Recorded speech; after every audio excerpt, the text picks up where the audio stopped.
Stoveleg Media, igniting conversation.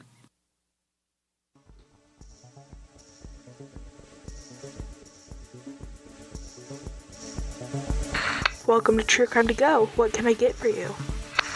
I know vaccines are kind of contentious in Florida, but I'd like a story about that. It doesn't have to be COVID. Maybe some kind of other obscure vaccine, maybe? Pull up to the second window and we'll see you next crime.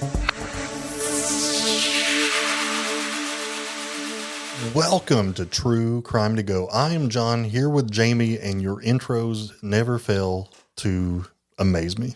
It's my favorite thing because I try not to put any thought to it and just start talking, and most of the time it works out. I don't have to redo it often. I do sometimes, but here's the thing. I write most of these in our divvying up of responsibilities. That's one of my roles. And it's tough for me not to have a Florida story every Friday. Yeah. Because you can. Last week was a Kentucky man story about the hazard heathen. His boss trying to cast demons out of him. This week we're going back to Florida, but it's a Florida woman. There's a man involved, but... You know, I think this could almost correlate with exorcisms. Like, you know, did you know that priests can exorcise demons out of a room and it doesn't have to be just a person? Like, how about we gather up all the priests in the world and just send them to Florida for the weekend? Yes. Like they can spend the day on the beach, but the rest of the time just, you know, cast out the demons of Florida. I mean, where would they go? We discussed the podcast we've been listening to, but there's an episode where they talk about making an entire pond of holy water. I'm all in. I haven't heard that one yet. Yeah. So that's... How about the Everglades being holy water? I'm all in. Oh my gosh. Okay. We just got 10 minutes. Get us rolling. Where we're, like Jamie said, we're going to go to Florida, and that's where Sandra Jimenez, a 44-year-old woman, was arrested for allegedly stabbing her boyfriend in the eye with a rabies needle. Okay. Talk to me like I'm 5, and what does that mean? Yeah, so this is a rabies vaccine that you would give your dog. So rabies is basically a virus, and this is from Google, that is an infected human diploid cells, MRC5 strain that's concentrated by ultrafiltration.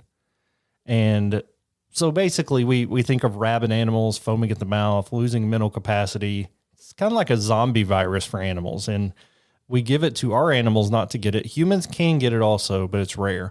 But the vaccine includes human albumin, neomycin sulfate, and phenol red indicator. I haven't heard anything since you said diploid cell. I mean, that's what's involved in the rabies vaccine, but it's basically to give to your pets so they don't get rabies.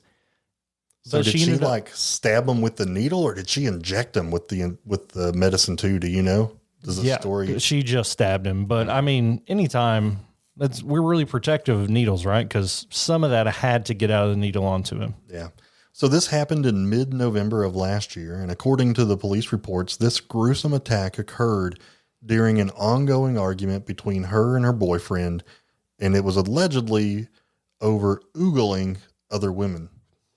You want to talk about what oogling is? What do you think of when you hear oogling? I mean, I think it would be like teenage John looking at, rocks that I had polished in my rock tumbler. Shout out to yesterday's, bless their heart, but just really, really enjoying what you're looking at. Admiring, yeah, looking too staring. Long. Yeah. Being a creep if it's anything other than rocks. That's still creepy. So there were other people there, and they said that she lunged at her boyfriend while he was laying on the couch resting, stabbed him in his right eyelid. And again, they had this for their dogs. After realizing what she had done and that other people saw her do this, she took off and left the scene.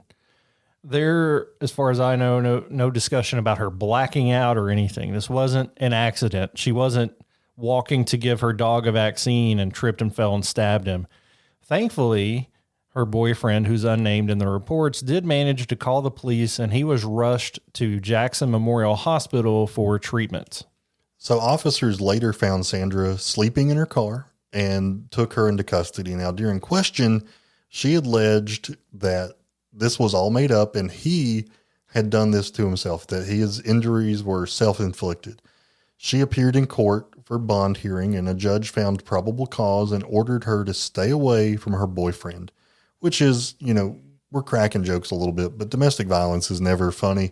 And honestly, like if things are getting heated, it's better just to separate for a while and cool off. Her bond was set at $7,500. She was granted house arrest with a public defender to work her case. There have been no updates since then, and yeah, you're right, John. It's not a good situation. A lot of times, it's an ongoing issue of violence in their relationship, and while we don't have reports about that, my questions are why go to this needle? Was it just the most readily available sharp thing? Was there an internal conversation with her about, well, this is just a needle. A knife might kill him, but a needle is just going to hurt. Why the eye? Like, just so many questions. It seems like this was a spontaneous, angry action, and maybe she just didn't think all these or any of these things through. Or maybe she did. Maybe she did. Maybe she thought it's a vaccine. It's not going to hurt him, but the needle will. I don't know. What's the punishment for something like this? Should it be? I feel like it's...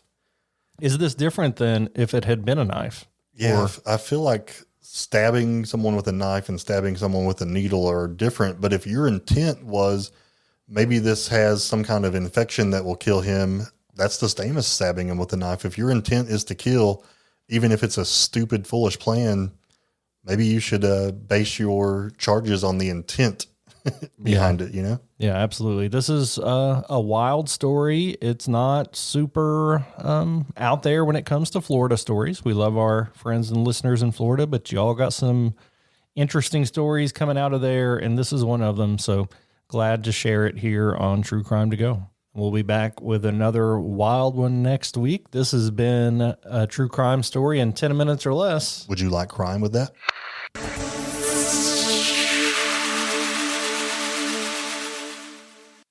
You've listened to True Crimecast, distributed by Stoveleg Media. Check out stoveleg.com to find out more about your hosts and to find other podcasts to listen to. Stoveleg Media, igniting conversation.